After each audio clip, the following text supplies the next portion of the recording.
They're not kidding that this crowd is on fire. This is the most energized luncheon I've ever seen.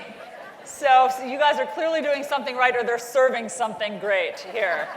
I just was really excited to come and to have this conversation. I love the topic of women rising. I love the topic of women in leadership roles.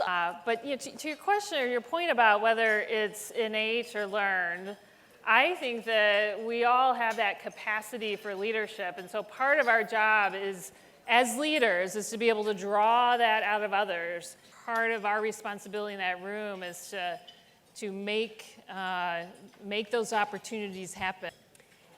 So almost as long as I can remember, because the business is 30 years old and I was 5 when I started it. I think I knew that I would have a business and lead a business, but I truly don't think that I knew or understood what that meant. And I think only in the last maybe 5 to 10 years have I understood what being a leader, a business owner, an entrepreneur means. I'm not just responsible for one mortgage, I'm responsible for 30 or 35. I don't think that anybody was born a leader. You might have a greater capacity, you might have a greater appetite for leadership, but leadership is really honed by the challenges and the opportunities that you are faced with and how you manage that. In my mind, leadership is a journey from execution to empowerment. You start off by being an individual contributor, but when you make the decision to get into the leadership seat, you should not be holding on to the execution anymore. You should actually be creating other leaders.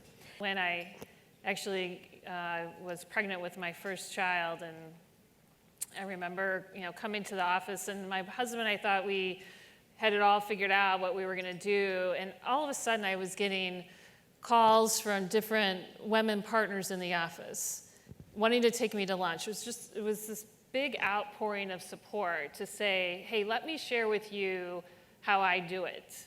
And you kind of you see people, you think you understand what their situation is and how they're managing the different priorities. And every time I sat down with these women, I learned something different. They had all had different setups at home.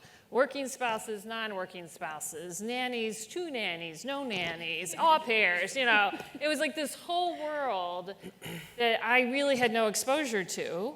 And it was really empowering to understand that there's all these different options.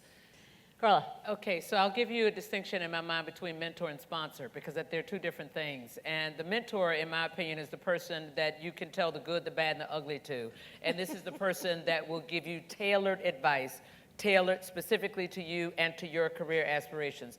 So if I know Stacy and I know Allison and they both want to become senior vice presidents, I'll give them 2 different strategies because they're 2 different women, and that's what a mentor does, is to make it tailored to who you are. That person has to hold up the mirror and give you the good, the bad, and the ugly, and know you well enough to say, now you're doing X, or you need to go for Y, or that's why they're not speaking to you because you scared them, right? And so, those kinds of things, but they will give you the straight, no chaser kind of feedback. That is an outstanding mentor. The sponsor, on the other hand, is the one that really makes it happen for you in your workplace, because that's the person that's carrying your paper into the room. That's the person that behind closed doors is going to argue on your behalf that you ought to get that client, you ought to get the promotion, you ought to get the next great opportunity. Divert some of your attentions into developing a sponsor relationship, because you are not going to ascend in any organization without a sponsor. You are not going to get that big client unless somebody makes a phone call and spends some currency on your behalf, and that's a sponsor. I think it's important that everyone has the opportunity to fulfill a dream, whatever that dream might be. Whether it's work life, whether it's home, take the time, take the initiative, go for it, don't sit back, don't wait for it to come to you, go and find it, make it happen. Well, you said the best advice earlier that I ever got in my career was don't ask, don't get. So I would suggest that you go out and ask for it, ladies. And my piece of advice is leverage your network. Do not try to do it on your own.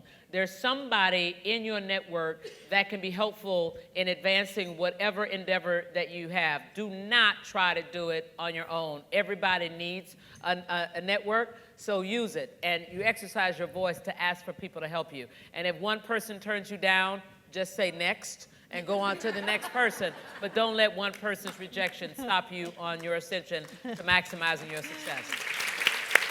Ladies, thank you all very much.